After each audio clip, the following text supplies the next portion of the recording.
Então, o currículo, ele deve ser pensado para o aluno aprender, e não para o professor.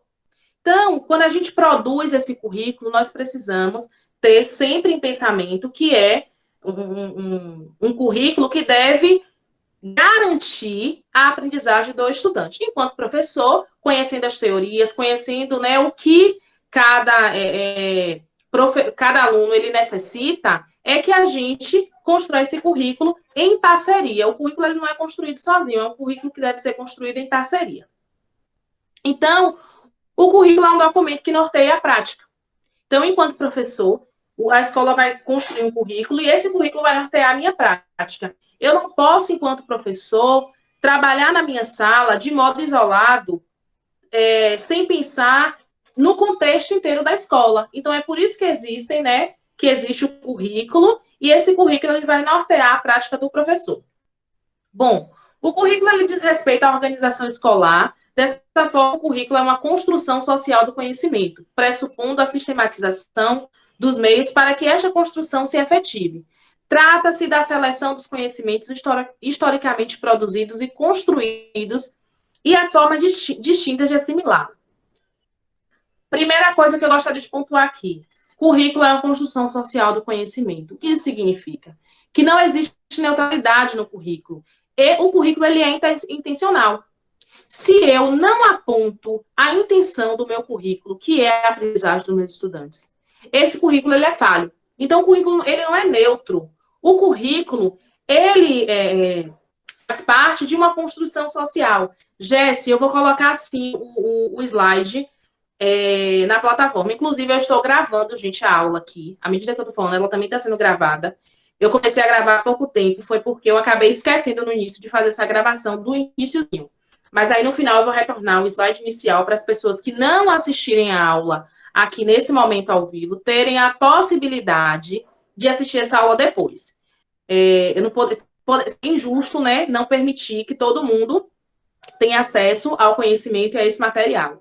Então, esse material vai estar disponível. Mas eu peço que vocês continuem na aula, assistam, dialoguem comigo, porque é importante a gente ter esse contato. Eu me sinto tão sozinha gravando aula para vocês, eu gosto de conversar com vocês, por isso que eu quero perguntar e quero que responda. E aí a gente vai fazendo essa troca que eu acho que é maravilhosa. E a gente tem a tecnologia ao nosso favor para nos ajudar, então vamos utilizar. Então, voltando aqui, o currículo escolar, ele não é neutro, e a gente vai perceber isso. Foi sempre pró que a gente teve essa concepção de currículo não neutro, não, negativo. Gente, na educação, tudo que a gente constrói, tudo que a gente consegue é na base de luta. Tudo que a gente constrói é na base do diálogo, na base de compreender a sociedade e o contexto da época. O currículo ele pode mudar? Ele deve mudar. Por que o currículo escolar ele deve mudar? A escola abriu lá em 1990. Ela deve permanecer com o mesmo currículo até hoje? Não. Em hipótese alguma.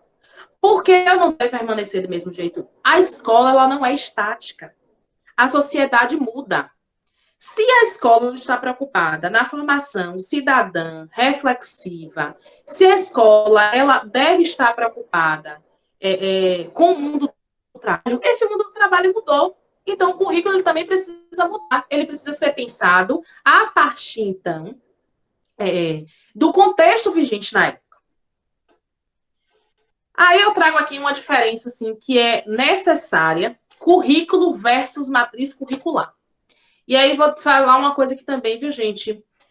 A matriz curricular é o que a gente chamava antigamente de grade curricular. Lembram disso? E aí, por favor, professores, né, professoras, futuros professores e futuras professoras, não chamem a matriz curricular de grade curricular. O que é a matriz curricular, Pro? É aquela organização das disciplinas. Quais são as disciplinas, quais são os conteúdos que a gente deve trabalhar em cada série. Isso é chamado de matriz curricular. Por que não chamar de grade? O que é que a gente entende por grade? Grade é uma coisa fechada, né? Pensar, a pessoa está lá atrás das grades, a pessoa está lá trancada, fechada. E na escola a gente não pode ter o conceito de coisa fechada. Porque se a grade ela está fechada, a grade matricular, curricular. Já vi sua pergunta aqui, viu, Jéssica? Respondo já já. Se a gente chama de grade curricular, é como se eu não pudesse alterar aquilo que está dado para alteração. Aí a gente chama de matriz curricular. O que é que significa essa matriz? É uma organização das disciplinas. Matriz curricular é diferente de componente curricular. A diferença é que na matriz nós temos todos os componentes curricular. E o componente curricular, a gente fala de um. Então, curricular, matemática. O componente curricular, ciências. O componente curricular, geografia. Tudo isso está presente na matriz curricular, que é geral. Dúvidas? Não. Perfeito. Vamos lá. Então, e qual é a diferença, então? Que é uma das coisas assim que é super confundida. Currículo e matriz curricular. Currículo são ações pedagógicas. Ações pedagógicas, então, são metodologias de ensino, são possibilidades de avaliação, como a escola pensa a educação, como a escola pensa a forma de avaliar, como a escola pensa o contexto. Isso é currículo. São ações pedagógicas. Matriz curricular, a gente diz respeito às disciplinas e conteúdos do currículo. Quais são as disciplinas e conteúdos que aquela escola ela se propõe a ensinar? Então, vamos lá. São os componentes curriculares, aí como o Jesse já tinha pontuado, então, dentro da matriz curricular, eu tenho os componentes curriculares e tenho os conteúdos para atender aquela matriz curricular. Beleza? Então, eu tenho essa diferença entre currículo e matriz curricular. Tudo isso vai estar onde também? Vai estar presente no PPC, no PPP, Projeto Político Pedagógico, que nós iremos estudar mais à frente.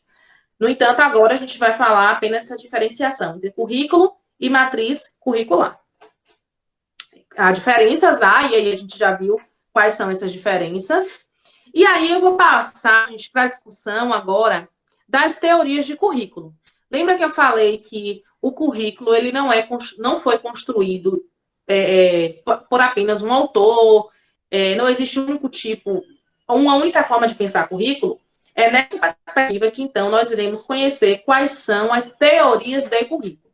Essas teorias, gente, elas foram avançando à medida, né, que o contexto de sociedade foi mudando. É por isso que eu sempre digo o seguinte: a gente não tem como julgar uma teoria de currículo que foi pensada lá nos anos 80 e dizer assim, é péssimo, é terrível, não deve ser aplicada. Realmente não deve ser aplicada. Mas naquela época, aquela concepção de currículo foi importante. Então, não é porque hoje em dia nós costumamos não usar essa teoria de currículo que ela não foi importante. Ela foi importante, inclusive, para que hoje a gente avançasse para se ter uma teoria de currículo mais apropriada para o contexto. Assim como, talvez, há 20, 30 anos, a teoria de currículo que a gente costuma utilizar hoje, na verdade, que é o que a gente orienta a ser utilizada hoje, pode ser ultrapassada. Então, isso historicamente vai mudando. Um detalhe também, viu, gente? Currículo e avaliação são disciplinas que chovem, que caem nas provas de concurso. Todo concurso para professor vai ter sempre questões sobre currículo e sobre avaliação. Então, prestem bastante atenção nas nossas aulas e leiam os materiais que eu posto no sistema, assistam as videoaulas, leiam mesmo, estudem. Por quê? São disciplinas, assim, currículo e avaliação, que chovem mesmo nas provas de concurso, porque são duas áreas que o professor ele precisa dominar. Ele precisa dominar a avaliação e ele precisa dominar as concepções de currículo. Mas vamos, então, às teorias de currículo. A primeira teoria é a teoria tradicional de currículo, que é, assim, a teoria mais criticada, né? Essa foi a primeira teoria. Não tinha como, hoje em dia, a gente não criticá-la. Pense, isso foi criado, gente, há muitos anos. Então, não tinha como não ser criticada. Eu, enquanto pesquisadora do currículo, eu gosto sempre de olhar da seguinte forma: o quanto a gente conseguiu avançar. Eu não fico olhando que, eu olho o seguinte, que hoje ter uma teoria de currículo, ainda de currículo tradicional implementada na escola, é um problema seríssimo. Mas eu entendo que essa teoria ela foi importante para que a gente pudesse avançar. Vamos lá, mas o que era essa teoria tradicional? Eu imagino que todo mundo aqui já tenha ouvido falar sobre ensino tradicional, né? Me contem aí. Tem 19 pessoas aqui. Ninguém vai falar comigo, não?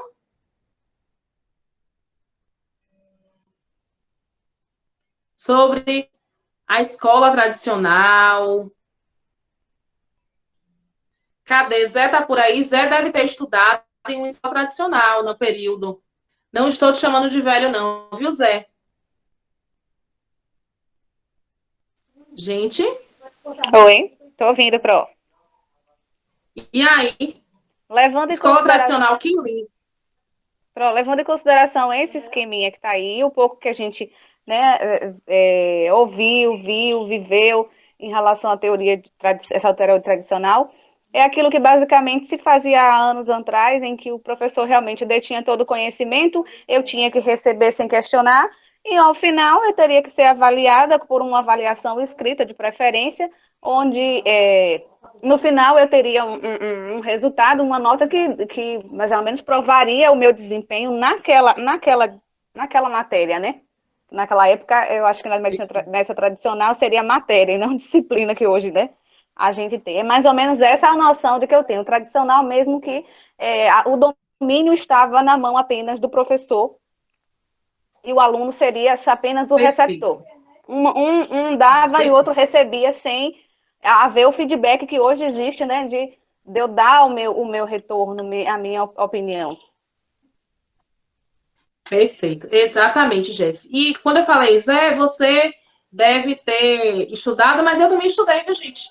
Eu estudei num período em que ainda eu alcancei o método tradicional de ensino, que está pautado em uma teoria tradicional de currículo.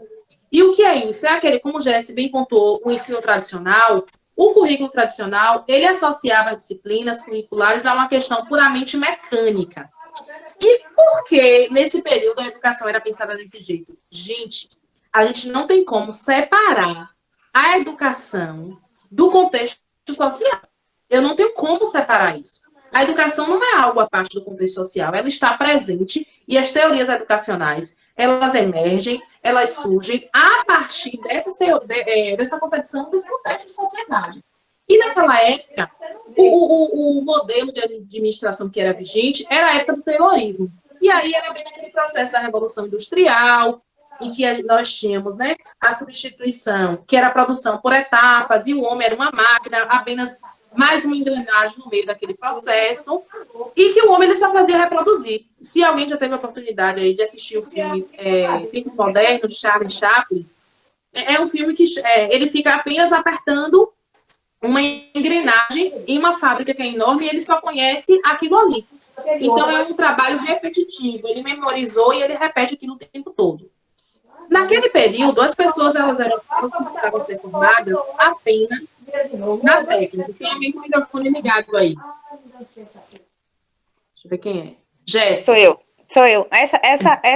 Esse filme de Charlie Chaplin, acho que a gente visualizou na época da tecnologia tecnicista, não é isso? Isso. Que era programado para fazer só aquilo. Seria mais ou menos Exatamente. Assim. Exatamente. E aí, qual era o tipo de profissional que a indústria, que a sociedade queria? Apenas aquele profissional que soubesse, que memorizasse, que fosse apto para aprender as coisas de modo rápido. Era uma máquina.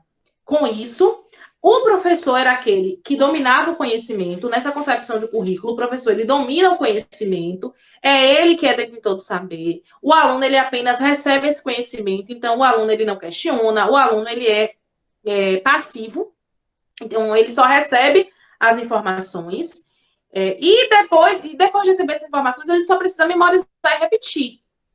Ele não precisa refletir sobre o que essa informação, esse conhecimento que ele aprende, qual é a implicância disso na vida dele. Ele não precisa fazer isso. Então, esse modelo de currículo nós chamamos de modelo tradicional, que é um modelo que está preocupado apenas, gente, com o aluno aprender o conteúdo, basicamente, mas sem fazer uma reflexão de como esse conteúdo vai ser útil na vida dele. Então, era um período... Iane está me perguntando por onde viu o mapa mental. Iane, no finalzinho da aula, eu vou explicar sobre o envio do mapa mental, que eu vou abrir no Google Sala de Aula, um ambiente para vocês enviarem atividade. Então, no final da aula, eu vou estar comentando um pouquinho mais sobre esse mapa mental. Viu, amor? Fica ligadinho aí que daqui a pouco você tem a informação. Então, nesse período, era o período que a gente tinha, a sociedade ela era pensada nessa estrutura. Como ela era pensada nessa estrutura, então a escola também deveria ser pautada desse jeito, ser pensada assim. Essa teoria tradicional. Então, quais são as características dessa teoria tradicional? Lá embaixo nós temos que a neutralidade, a escola era um ambiente à parte das questões sociais. Por que isso? Porque a escola ela não se preocupava em resolver os problemas da sociedade. Como assim resolver os problemas? Não era a formação de pessoas que estavam preocupadas em resolver as problemáticas sociais. Muito pelo contrário. Era apenas a formação de indivíduos que soubessem dominar, não é nem dominar, manusear a máquina. Era só isso. Focava nas questões técnicas e ideias vindas da indústria. Não é à toa que esse currículo tradicional ele vem do Taylorismo, que é uma metodologia, um método de administração, né? De Taylor. Então, era focada apenas nas questões técnicas e visava garantir o controle social, preparando futuros trabalhadores para as fábricas. Então, a ideia não era, por exemplo, formar pessoas que tivessem uma participação ativa na sociedade, mas pessoas que fossem trabalhar na fábrica, na indústria. Então, para continuar também, inclusive, aquela relação de poder, de que eu tenho sempre uma camada da sociedade que vai estar dependendo de uma outra camada superior. Então, a escola ela formava apenas técnicos, ela não formava pessoas que seriam capazes de refletir sobre a sociedade. É por isso, gente, também que Paulo Freire, meu amado e querido Paulo, ele traz a concepção, nesse período ele já começa a pensar na educação, e naquela ideia do seguinte, ele rejeita esse método de currículo escolar, e diz o seguinte, nós precisamos de um currículo que seja emancipatório, que faça com que as pessoas elas reflitam sobre e por que elas estão aprendendo aquele conhecimento, para que elas alterem as suas vivências. Então, se eu estou na situação de oprimido, então quem é o oprimido? Aquele que é o trabalhador da fábrica. Então, se eu estou na condição de oprimido, eu tenho que me educar para eu sair dessa condição de oprimido e ajudar outras pessoas a também saírem dessa situação. Então, é nesse contexto também que Paulo Freire emerge, que é pensar uma educação diferente, né, um currículo diferente do currículo que é vigente nessa época do tradicional. Dúvidas?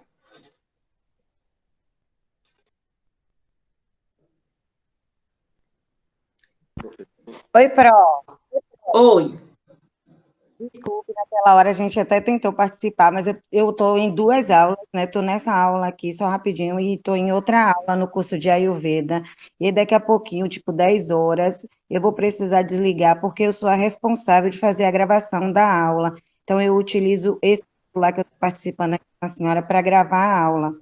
E assim, Pro, bom dia, Pro, saudade. Saudade demais. Bom dia a todo mundo.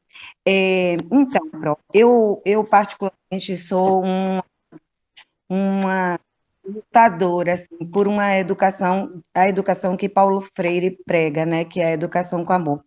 Eu particularmente vejo hoje essa educação propedêutica sendo desenvolvida, e ainda que o currículo, na teoria, tenha uma visão mais humanista do processo de ensino-aprendizagem, não é isso que a gente vê, principalmente quando um professor de ensino público é obrigado a passar o aluno porque não pode reprovar, sabe? É ridículo a gente ver vários professores sendo desvalorizados, desmerecidos e, infelizmente, levando toda essa indignação e insatisfação com a profissão, com ele mesmo, com as escolhas, de um modo geral, para dentro da sala de aula.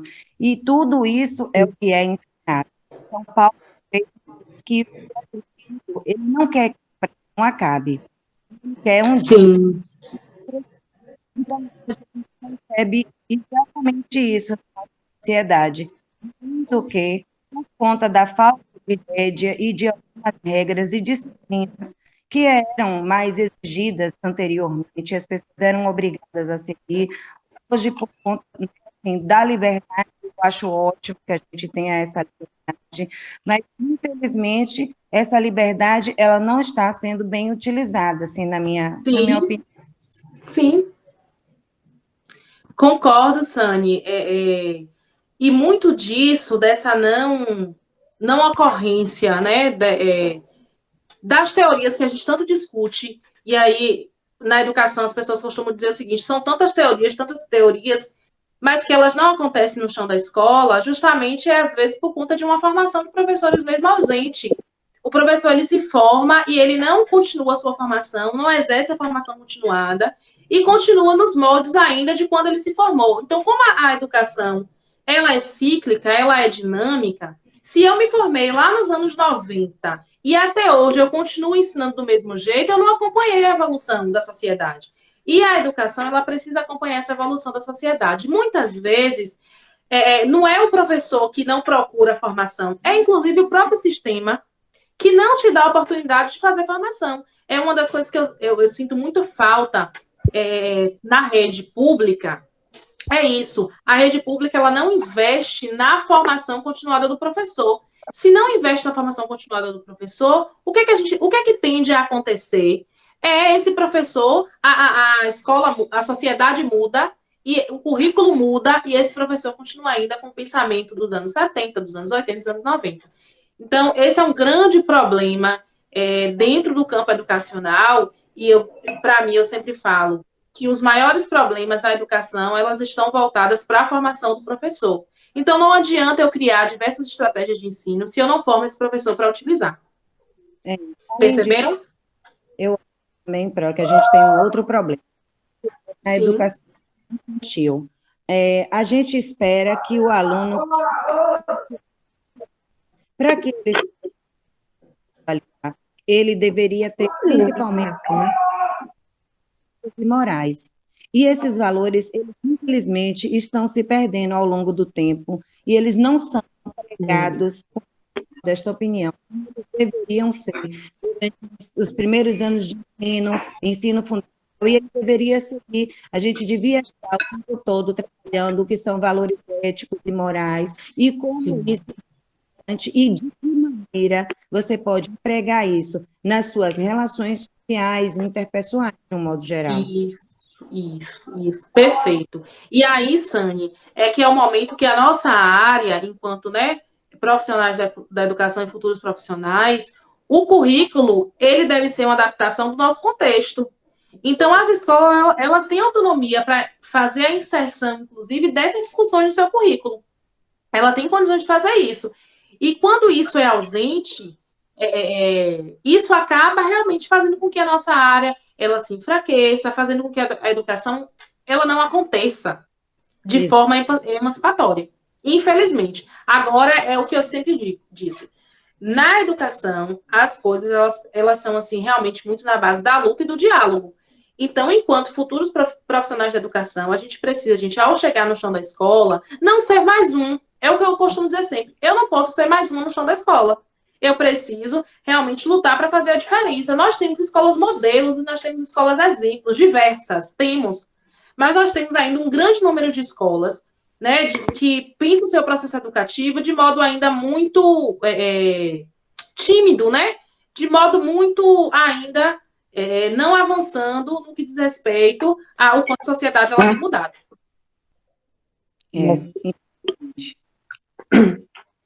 Vamos aqui seguindo, gente? Então, agora... Rapidinho, pode ser? Oi? Antônio quer falar aqui rapidinho com a senhora, pode ser? Pode. Bom dia, Pro. Bom dia. Pro, eu acho o seguinte, eu acho que não mudou muita coisa, não, Pro, porque não adianta nós, professores, mudar e os governantes continuam a mesma coisa, como continua. A educação no Brasil, pública, continua sendo uma vergonha. Desde a da minha época para cá, a minha época, a educação era um pouco diferente. Era tudo bem, que era aquela educação que você tinha que gravar as coisas, que não aprendia. Sim.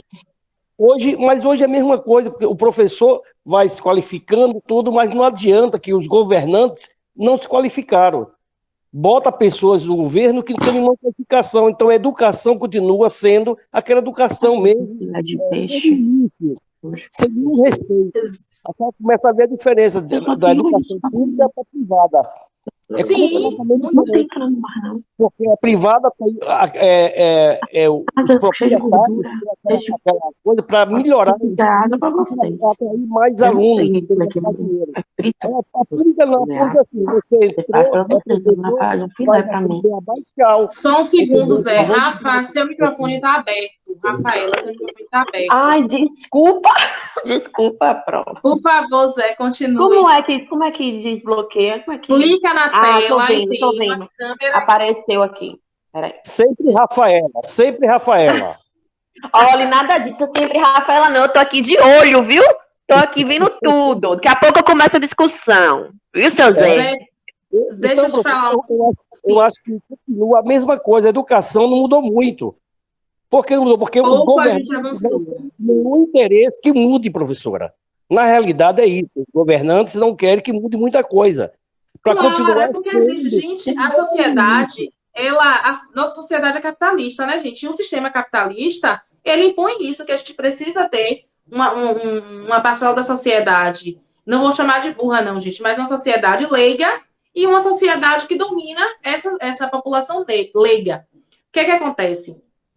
Zé, justamente por essa ausência de percepção do que é sociedade, do que é o contexto social, é que as pessoas que são eleitas para estarem nesse governo, né, são pessoas que não são capacitadas para atuarem na área. Então, assim, é a primeira coisa, e quando eu falo sempre, a gente não tem como separar a educação de política, e eu digo isso sempre, não se política no sentido de politicagem, mas de política enquanto uma construção social, é que a educação ela precisa ser política, é um ato político a educação.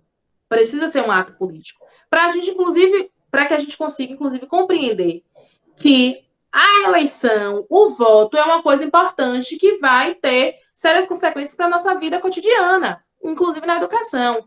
Quando a gente fala que a educação ela avançou pouco, é porque a sociedade ela avançou muito mais e a educação ela ainda continua ali timidamente, por conta de uma questão de sistema mesmo, que o sistema social ele impõe isso, mas que também por uma questão de formação. E eu continuo batendo na tecla de que quando a formação ela realmente acontece de modo significativo, e o professor ele compreende o que é e qual o papel dele dentro da educação, ele consegue mudar as práticas, ele consegue fazer pelo menos um barulhinho naquele sistema e chamar outras pessoas. O que não pode acontecer é o seguinte, eu saber que o sistema ele não quer que a educação avance e eu cruzar os meus braços. Eu preciso, enquanto participante da educação, buscar meios para fazer com que essa educação ela avance. Temos poucos exemplos? Temos, mas nós temos grandes exemplos de escolas, né? E de sistemas educacionais públicos que funcionam. Temos grandes exemplos. Se a gente partir aí para outros estados, e até na própria Bahia a gente ainda consegue ter, mas nós temos alguns exemplos. O que a gente não pode deixar é a nossa esperança morrer. Porque se a nossa esperança morrer para a gente fazer uma educação melhor, aí é que não tem jeito mesmo. Gente, eu vou voltar aqui e a gente vai discutindo mais à medida que a aula for passando, mas vamos pensar aqui nessas teorias. Isso, Stephanie, deixa a desejar em alguns aspectos, com certeza. Espera aí que eu vou ler aqui esse comentário. Stephanie diz que a educação realmente deixa a desejar em alguns aspectos, e isso já é um motivo muito forte para que nós, e os formandos, tenhamos força de vontade para mudar essa realidade. Não devemos ter o pensamento que a educação nunca irá melhorar, e sim fazermos nossa contribuição para que as melhorias aconteçam, porque a educação pública também tem seus destaques. Exatamente. E a gente precisa, enquanto profissional da educação, buscar fazer com que tenha mais destaque ainda. E aí, gente, é nesse processo de luta, é nesse processo de discussão que surge, então, a teoria crítica de currículo. Veja, serão 3 teorias que nós iremos estudar. Estudamos a teoria tradicional, agora nós iremos para a teoria crítica.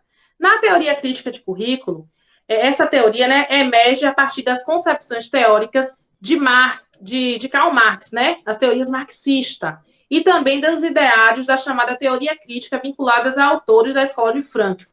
Gente, quem não conhece a teoria marxista, é importante fazer a leitura sobre, mas, de modo geral, essa teoria, Marx vem falar muito sobre a desigualdade social, de que nós temos na sociedade e talvez Zé consiga falar muito mais do que eu sobre isso, mas que nós temos, porque ele é filósofo, né? Nós temos na sociedade uma divisão de classes, né? Então, a gente tem a classe operária e nós temos a classe dominante, a classe dos dominados e a classe de quem domina. Então, Marx ele vem falar sobre essa desigualdade social. E aí, a teoria crítica de currículo, ela surge a partir do momento que os profissionais da educação entendem que esse conceito de desigualdade social, ela precisa ser levada para a sala de aula, no sentido da gente, para a escola, no sentido de tentar superar essa desigualdade. E aí, o currículo escolar, ele é objeto de poder, de reforçar, de reproduzir e legitimar a desigualdade social. Gente, no currículo da escola, do jeito que ele for organizado, dependendo de como ele for organizado, ele pode separar a nossa sociedade em classes, ele pode legitimar a desigualdade social, ele pode fazer com que a gente tenha sempre essa divisão de classe, em que eu tenho uma classe que vai ser sempre dominada e uma classe que vai sempre dominar. Então, a escola, ela é objeto de poder. Se ela é objeto de poder, o currículo ele deve ser pensado de modo a gente tentar superar essa desigualdade social. Então, resumindo tudo isso, Jéssica perguntou, o PPP faz parte do currículo escolar? Faz, nós iremos estudar isso mais à frente. Então, resumindo tudo aí, o que seria essa teoria de crítica de currículo? É o momento em que eu vou inserir na escola, inserir no contexto escolar a discussão sobre as desigualdades sociais. Eu vou entender agora que a escola ela não pode ser neutra. A escola ela não pode simplesmente trabalhar o conteúdo. A escola precisa trabalhar de modo em que as pessoas que estão sendo educadas compreendam que existe a desigualdade social e que elas podem mudar. Elas precisam ser emancipadas para se libertar desse processo, né, de opressão. Então, é isso que a teoria de currículo crítica ela vem nos dizer. É o momento em que o cidadão ele vai ser formado de modo crítico e reflexivo, para que eles possam refletir sobre a estrutura social da escola e a estrutura social da sociedade. Então, dessa forma, o pensamento crítico, né, a função do currículo, mais do que um conjunto coordenado e ordenado de matérias, né, de materiais, seria também teria também de conter a estrutura crítica que permitisse uma perspectiva libertadora e conceitualmente crítica em favorecimento das massas populares. As práticas curriculares nesse sentido eram vistas como um espaço de defesa das lutas no campo cultural e social.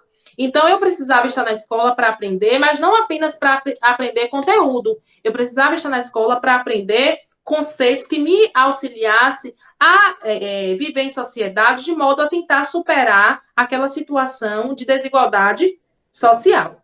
Ok? E quais eram as características desse currículo crítico? Então, não neutralidade. Então, agora a escola ela não é mais neutra. O currículo ele tem intenção. A escola agora, o currículo da escola não pode ser pensado apenas na aprendizagem do conteúdo. O tipo de avaliação agora não pode ser avaliação apenas que o aluno tenha que, vou usar a expressão aqui, viu, vomitar o que ele decorou. Não. Agora ele precisa refletir sobre como a aprendizagem daquele conteúdo vai auxiliar ele a viver em sociedade. Então, agora o currículo ele também é objeto de poder para legitimar ou para diminuir as desigualdades sociais.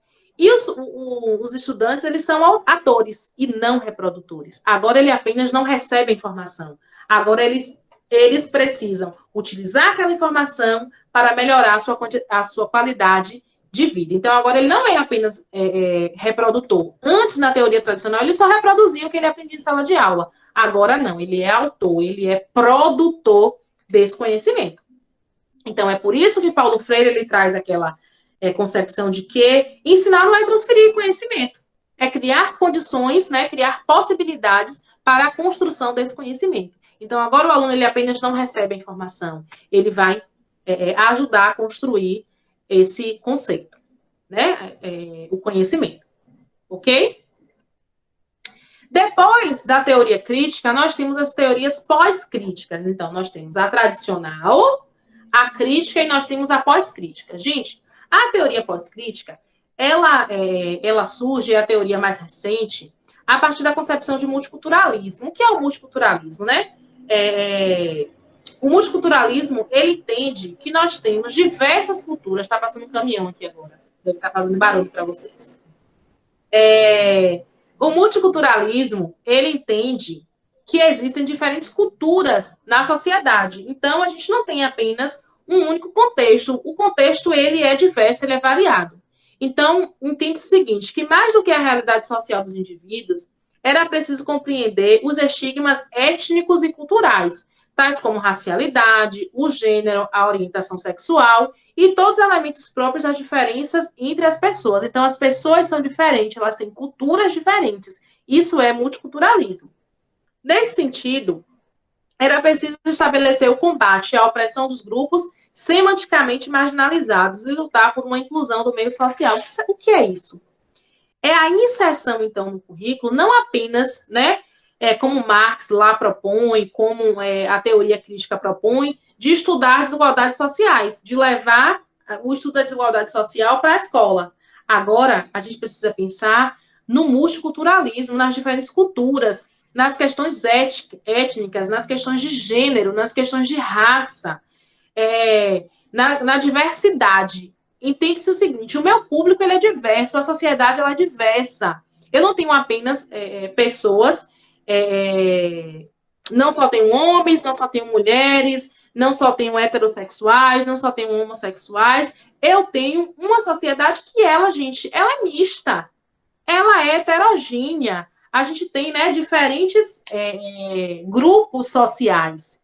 E a escola, ela não pode ser ambiente de represália. A escola não pode ser ambiente de repressão. Eu preciso, então, a escola, e aí é preciso evidenciar muito isso, a escola, ela não pode ser reprodutora, por exemplo, de racismo, ela não pode ser reprodutora de homofobia, gordofobia, e tudo isso aí que a gente tem hoje da diversidade. A escola não pode ser reprodutora disso. A escola precisa ser um ambiente em que a gente estude sobre essas coisas para que a gente nos torne seres humanos melhores, para que a gente possa conseguir agregar, incluir todos os grupos, já que a nossa sociedade ela é diversa. E é nessa perspectiva que surge a teoria pós-crítica de currículo, e que, inclusive, a professora Rafaela aqui, eu pesquiso o currículo pós-crítico. O que a professora Rafaela pesquisa de currículo pós-crítico? É a inserção da mulher na ciência.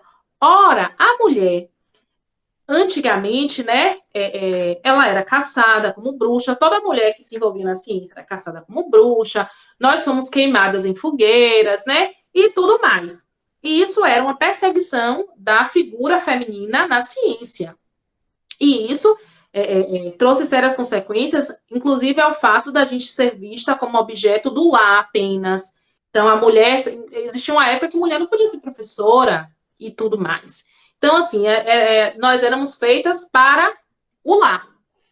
E a perspectiva pós-crítica de currículo não insere, que faz o seguinte, eu preciso dizer que a sociedade, ela é diferente, ela tem diferentes culturas, ela tem diferentes grupos sociais, e eu preciso inserir todo mundo. Então, eu investigo, né, a presença da mulher na ciência, que é em uma perspectiva pós-crítica de currículo. Inserir nas escolas. Qual é o meu objetivo? É inserir nas escolas a discussão sobre raça, gênero e diversidade. Eu não tenho como, eu dou lá minha aula de química, todo mundo sabe que eu sou professora de química, eu dou minha formada em química, eu dou minha aula de química lá e eu falo apenas de cientistas homens. Quando eu faço isso, eu estou invisibilizando as mulheres na ciência que tanto contribuíram, né, para o desenvolvimento da ciência. Então, a minha luta, né, o meu campo de pesquisa é a inserção desses grupos que foram marginalizados nas discussões curriculares da escola. Porque muitas vezes a gente tem ainda uma reprodução de que ciência é coisa de homem. Se a gente colocar lá no Google para pesquisar cientista, vai aparecer homem branco. Poucas imagens vão aparecer, depois vocês fazem o teste. Coloquem lá. Cientista, vão aparecer imagens de homem branco. E cadê? Onde é que são essas mulheres? Então, a escola não pode reproduzir, e isso faz parte de pensar o currículo, reproduzir no discurso do professor, reproduzir na sua matriz curricular apenas uma ciência masculina. Então, preciso colocar as questões de raça, gênero e diversidade dentro desse currículo. Então, o currículo pós-crítico, ele vem inserir no currículo escolar as discussões sobre gênero e sobre as relações étnicos raciais, basicamente. Enquanto que na teoria crítica eu tenho a inserção da discussão de desigualdade social, no currículo pós-crítico eu tenho a inserção das relações de gênero e as relações étnicos raciais. Quais são as características, então, desse currículo, né? A gente está escrito aí teoria crítica, mas a teoria pós-crítica, por favor, esqueci de editar ali, viu? Quais são as características da teoria pós-crítica de currículo?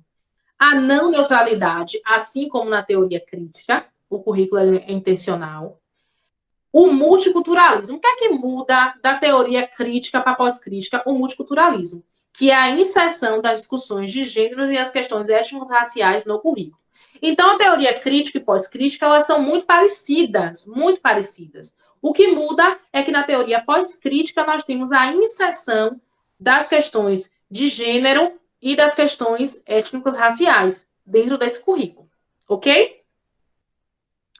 Aqui eu trago, gente, as referências que eu utilizei para preparar essa aula, o livro, né?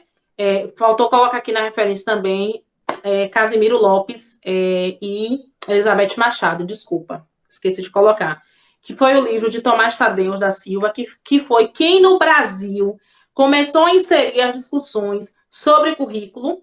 Então, que é o livro Documento de Identidade, uma introdução às teorias de currículo, e a própria Base Nacional Comum Curricular, que ela está envolta em todo o processo de pensar currículo. Ok? Dúvidas? Este é o momento para a gente dialogar.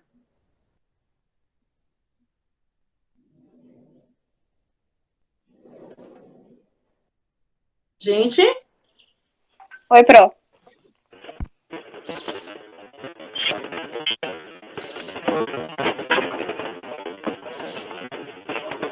Oi. Ação? Oi. Acho que é a conexão mesmo. Você tá me ouvindo? Tô sim, tô ouvindo, Jéssica. Pois é, tudo que você falou tem uma certa, né? A gente leu isso, né, no material que foi disponibilizado para a gente fazer a questão do mapa mental, né? Tem muita coisa disso que foi falado hoje nesse material também. Principalmente no início, antes, porque o material tem 44 páginas. E a senhora solicitou que lesse a partir da página 17.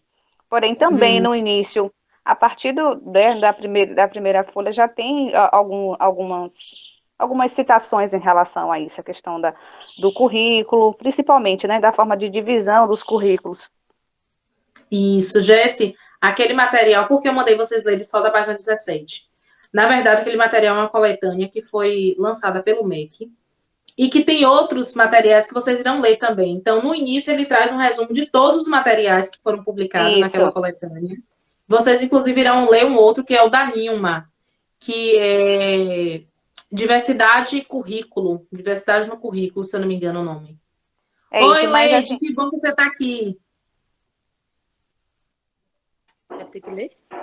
Eu li ao início também para poder também ter uma base, né, para fundamentar o que eu viria a ler posteriormente. Aí eu acabei fazendo 2 mapas mentais. Sim, que bom. Da primeira até a 17 e depois as demais. Sim. Quem mais queria comentar alguma coisa da aula, gente? Dúvidas? Este é o momento. Deixa eu tomar uma águazinha aqui que eu falei um bocado.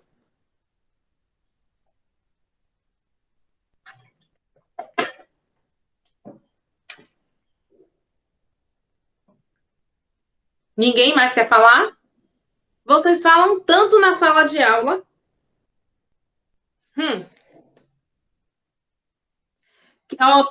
Lene, seu microfone está desligado. Na hora que for falar, clica na tela, aí tem um microfone e uma câmerazinha. Aí você liga a câmera. Eu ligo o microfone. Aí tem um microfonezinho.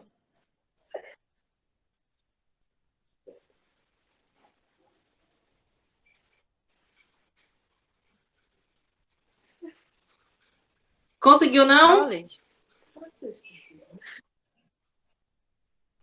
Você clica na tela, aí tem um microfonezinho que está em vermelho. Você clica nele e ele deixa de ser vermelho. O teu tá desligado, liga o teu. Não. Stephanie, fala, Stephanie. Você ligou aí o microfone. Leide que quer falar, pro ela tá com vergonha. Leide, fale, meu amor. Deixa eu te falar. Clica na tela, liga aí o microfone que eu quero ouvir sua voz.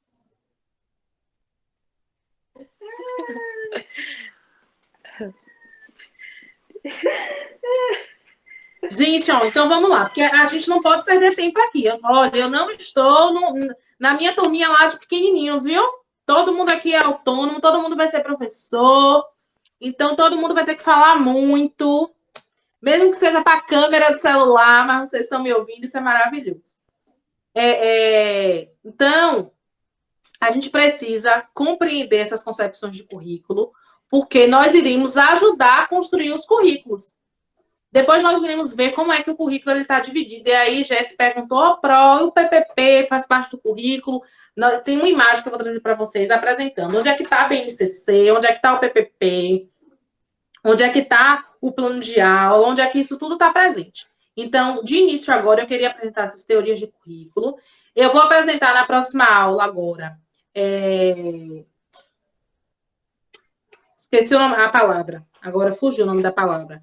Mas que essas concepções, eu apresentei as teorias de currículo e na próxima aula eu vou apresentar as divisões de currículo, os tipos de currículo já no chão da escola, ok? Depois nós vamos ver a avaliação e os tipos de avaliação, as teorias de avaliações e os tipos de avaliação. Aí, gente, eu vou falar um pouquinho sobre a proposta de atividade que eu passei para vocês, que foi a construção do mapa mental. Como é que funciona? Vocês leram o texto, e aí, quem não sabe o que é um mapa mental, e aí eu vou deixar uma dica para vocês. Sempre que o professor solicitar uma atividade desse tipo, e aí eu não conheço ainda, vai na internet, pesquisa um pouquinho sobre, para poder ter uma ideia geral. Mas o mapa mental consiste, é um resumo, só que não é um resumo como a gente faz em texto corrido. A gente coloca, né, as ideias centrais em forma de palavras, de pequenas frases. Eu mandei um modelo, não foi? De mapa mental? Lá o seu tá desligado, Ana Júlia. Você falou o quê?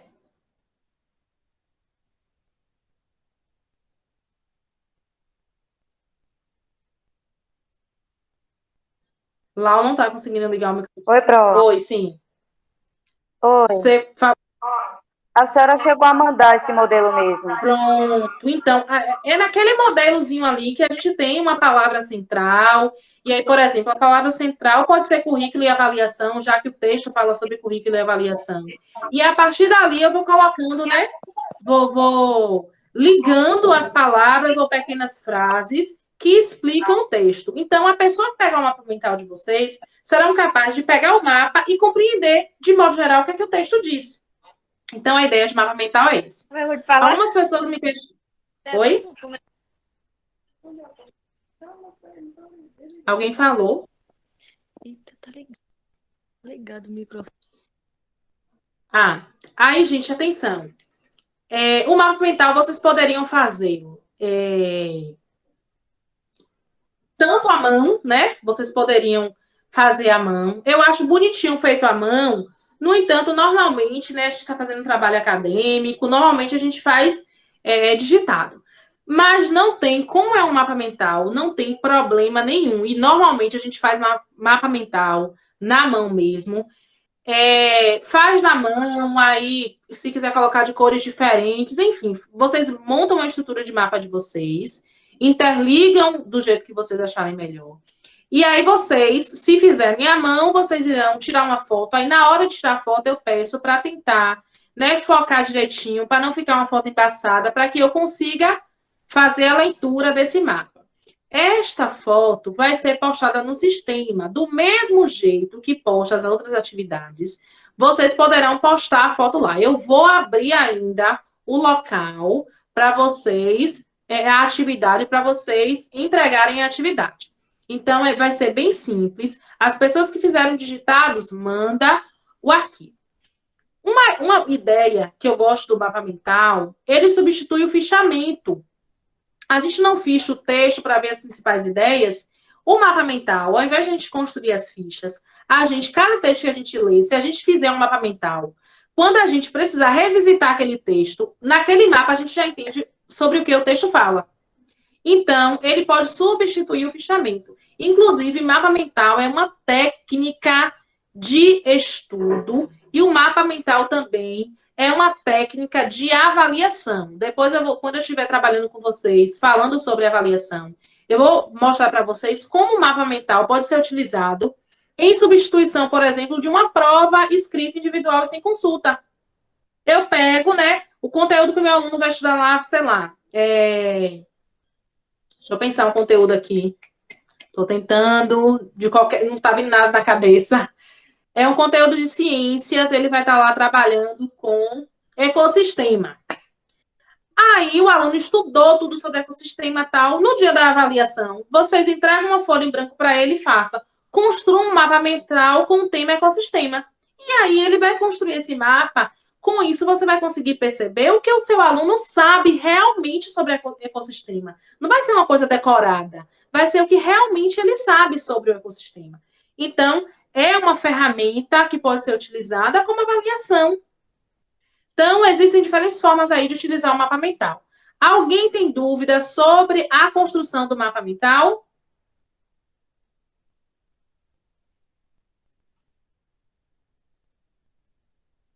Eu não tenho dúvida, mas assim, queria só esclarecer um detalhe. Porque eu fiz um mapa mental, a gente construiu aqui em casa da seguinte maneira: a gente não colocou em quadro, em chaves, nada. A gente, por exemplo, colocou o tópico, currículo e avaliação, e aí depois a gente foi destacando do texto as partes que a gente achava mais importantes, assim, por exemplo, os tipos de avaliação, informativa, qualitativa, e aí a gente, qualitativa, por exemplo, apresentação, escrita, oralidade, essas questões, e aí pontuando, assim, como se a gente estivesse fazendo meio que uma apresentação de PowerPoint só em tópicos. Sim, agora deixa eu perguntar uma coisa, Sandy, mas não foi em forma de texto, né? Você ligou setinhas, alguma coisa do tipo? Eu usei conectivos, porque né, uma das características do mapa mental é usar termos possui, está para, a gente utilizou. Pronto. A gente utilizou de tópicos, como se fosse mesmo para a apresentação de um PowerPoint, que até fica assim, como eu estou estudando. Eu vou tentar, vamos ver se a câmera pega aqui. Isso aqui é um material, eu estou estudando, sabe? Eu vivo estudando, né? Aí eu estou estudando um material aqui, repara. Eu coloquei aqui no meio. Todo mundo tá vendo? Tá dando para ver?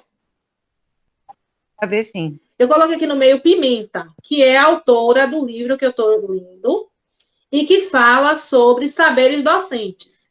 Eu coloquei no centro o nome dela e coloquei o que é que ela pensa sobre saberes docentes. Aí coloquei aqui, não vai dar para ler porque está em verde. Experiência. Ela pensa, a experiência é um tipo de saber docente. Aqui eu coloquei a definição.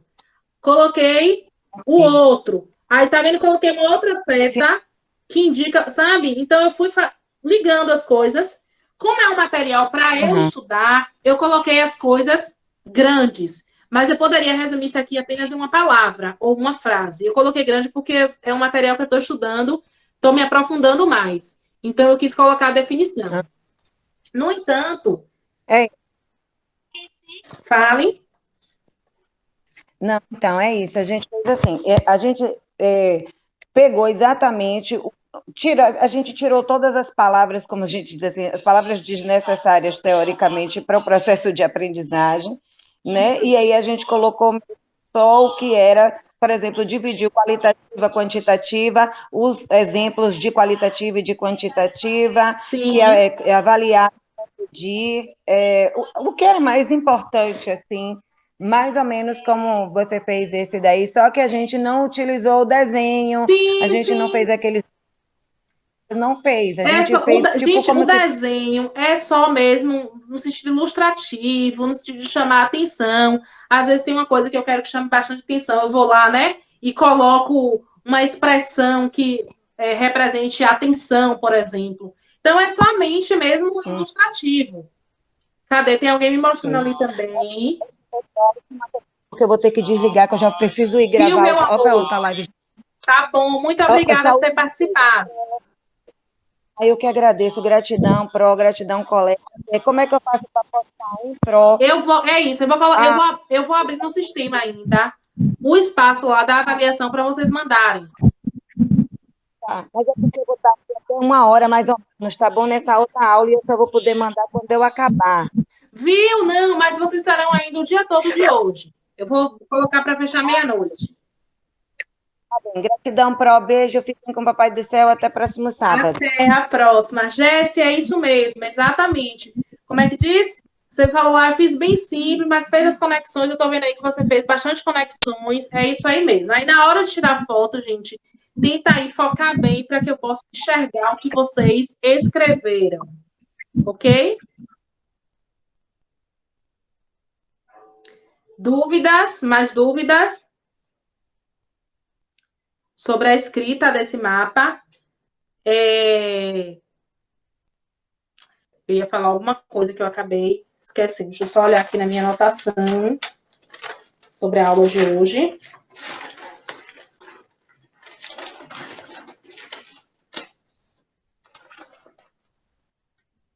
Ah, gente, um outro detalhe. Vocês vão observar que eu, durante a semana, eu vou postando material na sala de aula de vocês. Eu vou lembrar o seguinte para vocês. Muito embora nossos encontros eles ocorrerão no sábado, mas nós estamos em processo formativo durante toda a semana. Todo mundo compreende isso, né? Não é só o sábado que é o dia da gente estudar. Muito pelo contrário, a gente precisa estar em formação. Claro que eu não vou ficar postando atividade todo dia. Não tem como, porque todo mundo tem outras atividades para fazer. E eu compreendo isso. Mas eu vou estar postando durante a semana pelo menos 2, não necessariamente textos, mas pode ser videoaula, pode ser um vídeo do YouTube para vocês assistirem, que esteja relacionado com a nossa disciplina. Alguém tem algum problema em relação a isso? Porque, assim, se vocês não estiverem conseguindo dar conta, tá postando muita coisa. Vocês não precisam fazer tudo naquela semana. Vocês só precisam fazer naquela semana aquilo que for para entregar naquele dia. Mas que a gente pode dialogar sobre isso. Eu acho que uma coisa que vai facilitar a nossa conversa é o fato da gente ter essa possibilidade de se ver no sábado. Eu acho que é bacana para a gente poder tirar dúvida. Alguém gostaria que fosse diferente, não queria ter esse encontro virtual desse jeito, preferia só digitar as coisas, ou me falem aí sobre.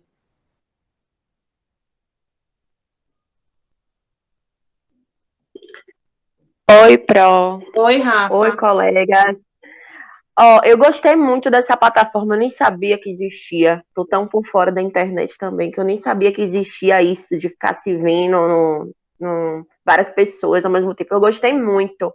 Agora, assim, eu falo por mim, mas se a maioria da turma concordar em estar recebendo conteúdos para estar desenvolvendo durante a semana, é ótimo para o nosso desenvolvimento. Agora, por mim, eu não posso garantir, porque como eu já conversei com você, né, eu tenho uma situação, mas eu vou tentar acompanhar o máximo, ainda mais agora que eu botei no celular, fica mais fácil que eu recebo a notificação, entro rapidinho, dou uma olhada, entendeu? Mas eu gostei muito dessa plataforma. Se todos os professores aderirem a isso, a gente nem precisa mais ir para Valência. Calma.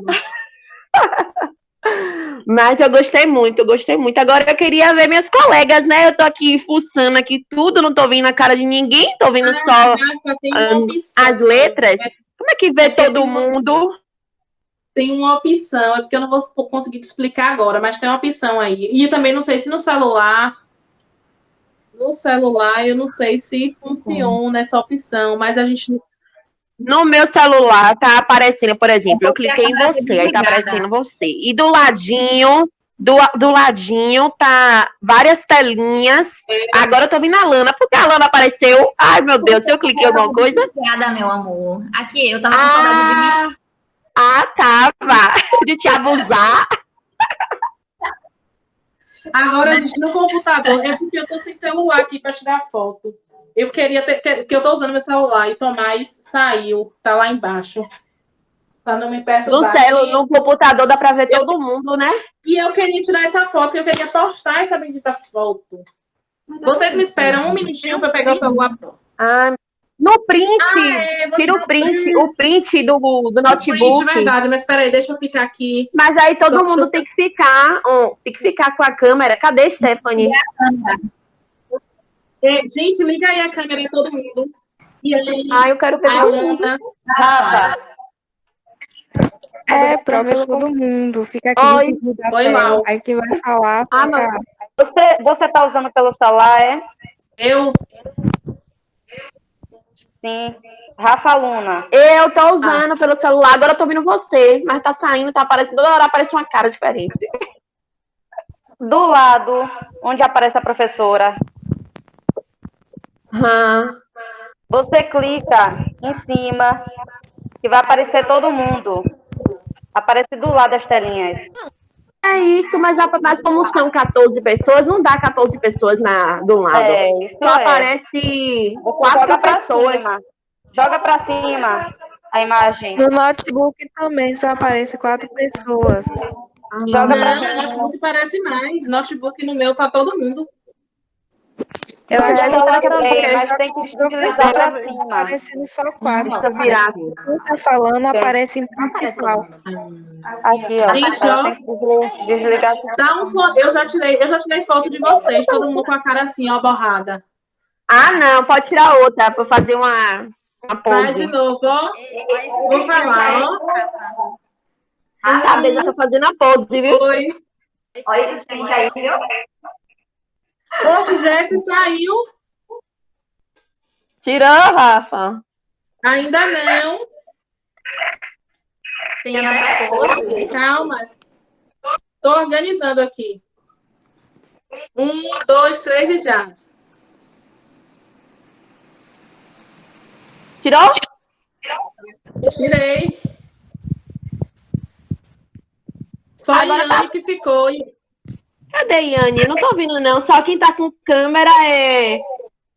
Cadê os nomes, meu Deus? Sim, gente. Eu tirei a opção de me ver. Eu tirei. Tô muito bagunçada. Não dá certo, não, gente. Pronto, tirei. Tá todo... Como é que diz? Todo mundo aparecendo. Todo mundo. Só não Yane e Luzana. Sim, gente. Então, dúvidas. Sim, a gente estava falando sobre esse nosso encontro. Então, assim, durante a semana, Rafa, eu vou estar postando, mas assim, não fiquem preocupados que eu não vou ficar postando todos os dias, não. Então, eu vou tentar me limitar a postar 2 dias na semana. Você tá sem câmera, não tô te vendo, não. Eu? Não tô... Gente, cadê que eu não tô ouvindo? Eu só tô ouvindo a Lana. Mas eu tô com câmera, mulher. Oxi, será que eu apertei alguma coisa? Então, eu vou tentar me limitar, né? Tentar não, vou me limitar a fazer postagem 2 vezes na semana e uma atividade por semana, ok? E nosso encontro, sábado pela manhã, a partir de 8h30, por essa plataforma. Problemas? Não. Tranquilo? Aquelas pessoas que não conseguiram acesso, não conseguiram assistir nesse horário, elas terão essa aula na plataforma. Vocês também vão poder se assistir, vão poder ver vocês falando, vão poder se ver, porque está gravando aqui. Eu vou estar postando no sistema, assim que essa aula ela ficar pronta, né, ela renderizar, eu posto. Um outro detalhe é que... Fugiu agora da cabeça, nossa, comi queijo. A atividade vai ser hoje. Vou liberar até meia-noite. Vou postar os slides também na plataforma. Aí eu já vou mandar um outro texto, um segundo texto, para poder ser lido, beleza? Pro, desculpe, que atividade hoje até meia-noite do mapa? Mapa mental, mapa mental. Ah, tá. Ah, Mapa até hoje, meia-noite. Tranquilo? tá. Ok. Eu vou fazer também, eu vou tentar postar um videozinho com questões comentadas. Questões de concurso sobre esse tema comentada. Vou ver se eu consigo fazer.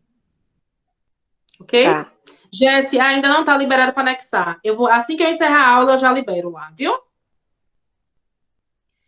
Gente, é isso. Obrigada. São 10 horas e 5 minutos. Eu vou encerrar esse nosso encontro de hoje.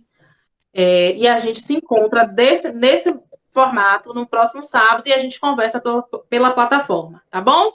Beijos. Pro, uma dúvida, Pro, rapidinho. A atividade dessa semana, no caso, você também vai liberar lá ou vai liberar no decorrer da semana? Vai liberar hoje ou no decorrer da semana? Não, no decorrer da semana. Hoje eu só vou postar abrir o lugar para vocês colocarem o mapa mental. Tá bom. Tá? Viu? Para uma sugestão. Sim. É o que, Alana? Tá aí fazendo coração, Posso tirar sua foto? Em relação à postagem das atividades, Pro, seria bom, tipo, postar assim, segunda, terça, assim, mais para trás um pouquinho, porque, tipo, a senhora postou para fazer o mapa mental a quarta. Sim. E aí, tipo, tive bastante dificuldade, tipo, tinha outras coisas para fazer. E quando manda assim, meio que muito em cima da hora, entre aspas, fica complicado pra gente. Aí, nesse caso, Yane, eu aumento o tempo só. Se eu postar na quarta, então eu vou deixar para entregar na segunda. Porque assim, eu não tenho, infelizmente, eu não tenho como assim determinar, vou postar segunda e terça. Porque a demanda é grande, eu estou em outras turmas, eu sou funcionária da UFRB, então eu tenho assim reunião às vezes o dia inteiro. Eu fico sentada aqui tendo reunião. Então, eu estou trabalhando mais do que se eu estivesse trabalhando realmente, se a gente estivesse em dias normais. Aí eu faço o seguinte, quando eu postar na quarta, eu vou postergar o prazo para a segunda. Nessa semana excepcionalmente que a gente deixa o prazo até hoje, meia-noite. E caso eu poste outras assim, quarta na quinta-feira, eu estendo mais o prazo. Mas eu compreendo super essa situação, porque vocês também têm outras tarefas, assim como eu, vocês também têm outras tarefas, e aí às vezes implica na não realização. Mas vocês sabem que eu estou sempre aberta a diálogo. Eu acho que a gente tem assim, uma turma, que eu acho que é a turma mais antiga aí, né, agora no momento, fora que já vai formar, né? E a gente já passou por diversas disciplinas juntos, então a gente tem a gente se conhece e a gente pode dialogar bastante sobre isso. Fiquem, assim, super tranquilos. Pronto, Pro. Obrigada, viu, pela compreensão. Nada. Saudades de abraçar todos. Sabe que eu gosto de abraço, né? Então, ó, abraço para todos vocês. Bem forte. Beijo, gente. Até a próxima.